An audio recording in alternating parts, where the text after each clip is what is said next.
పితా పుత్ర పవిత్రాత్మ నామమున ఆమేన్.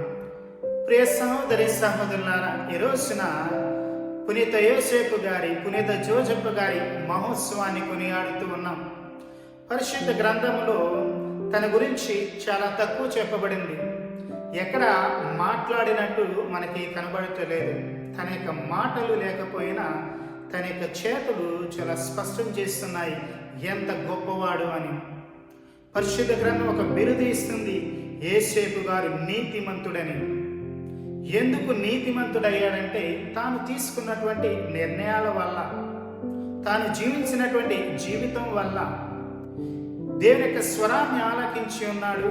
దేని యొక్క స్వరం, దేని యొక్క మాట ప్రకారం జీవించి ఉన్నాడు. దేని యొక్క చట్టాలను అనుసరించి ఉన్నాడు. మనం ఒకసారి గమనిస్తే మొట్టమొదటిగా రక్షణ ప్రణాళికలు, క్రీస్తు యొక్క రాకడలు తల్లి మరియమ్మ గారిని మాత్రమే కాదు, తండ్రి దేవుడు ఎంచుకున్నది యోసేపు గారిని కూడా ఎన్నుకున్నారు. యోసేపు గారిని కూడా సిద్ధము చేసి ఉన్నారు. ఇదిగో యొక్క కుటుంబానికి ఒక సంరక్షకుడిగా, సమకూర్చే వ్యక్తిగా యోసేపు గారిని కూడా ఎన్నుకొని ఉన్నారు, ఒక తండ్రిగా. ఇక రెండవది, ఎందుకు నీతిమంతుడుగా పరిగణించబడి ఉన్నాడు?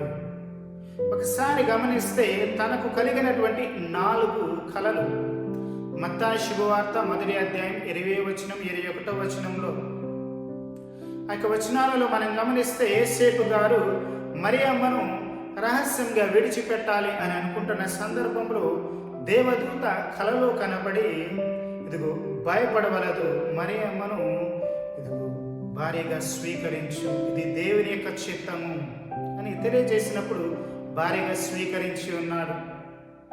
రెండవ కళ, మత్తయి శుభవార్త 2వ అధ్యాయం 13వ వచనంలో, ఇదిగో శిశువును హేరోదు చంపాలి అని చూస్తున్నాడు అని తెలియజేసినప్పుడు ఐగుప్తునకు పారిపో, భార్యను బిడ్డను తీసుకుని వెళ్ళి అని తెలియజేసినప్పుడు ఆ యొక్క మాటను ఆలకించి ఉన్నాడు, ఐగుప్తునకు వెళ్ళిపోయి ఉన్నాడు.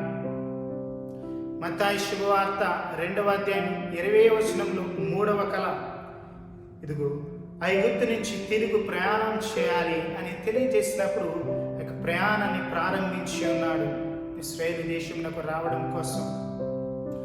4వ కళ, మత్తయి శుభవార్త 2వ అధ్యాయం 22వ వచనంలో, గలిలయ సీమ వెళ్ళాలి, మీరు అక్కడ స్థిరపడాలి అని తెలియజేసినప్పుడు ఇదిగో ఆ యొక్క ప్రదేశానికి వెళ్ళి ఉన్నాడు.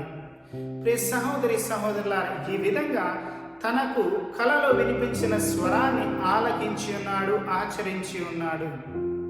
ఒకసారి పరిశీలించుకుంటే మనకు కలలు వస్తే మనం వెంటనే లేచి ఆచరిస్తామా? కలలో వచ్చిన విధంగా పనులను చేయాలనుకుంటామా? లేదు. ఏమిటి మనకు యోసేపు గారికి ఉన్న వ్యత్యాసం ఏమిటంటే, సాధారణంగా వచ్చే కలలు లేదా దేవుని యొక్క స్వరం, దానికి ఉన్న వ్యత్యాసము యోసేపు గారికి తెలుసు. యోసేపు గారు గ్రహించి ఉన్నారు, ఇది దేవుని స్వరము అని గ్రహించి ఉన్నాడు, తెలుసుకుని ఉన్నాడు. ఆ యొక్క మాటను ఆలకించి ఉన్నాడు, ఆ యొక్క మాటకు విధేయత చూపించి ఉన్నాడు పునీత యోసేపు గారు. ప్రియ సహోదరి సహోదరులారా, ఇటువంటి విధేయత కలిగి ఉండడం, మనము కూడా దేని యొక్క మాటను, దేని యొక్క స్వరాన్ని ఆలకించాలంటే, దేని యొక్క స్వరాన్ని గుర్తించాలంటే దేవుని యొక్క సన్నిధిలో మనము గడపాలి. దేవుని యొక్క సన్నిధిలో మనం గడిపితే దేవుని యొక్క స్వరం ఏంటో మనకు తెలుస్తుంది, దేవుని యొక్క చిత్తం ఏమిటో మనకి తెలుస్తుంది. కాబట్టి ఈ రోజున యొక్క ప్రత్యేకమైనటువంటి రోజున యోసేపు గారి ప్రార్థనా సహాయాన్ని కోరదాం.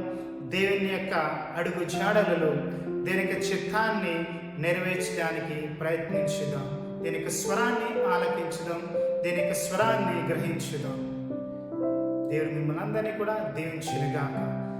పితా పుత్ర పవిత్రాత్మ నామమున ఆమేన్.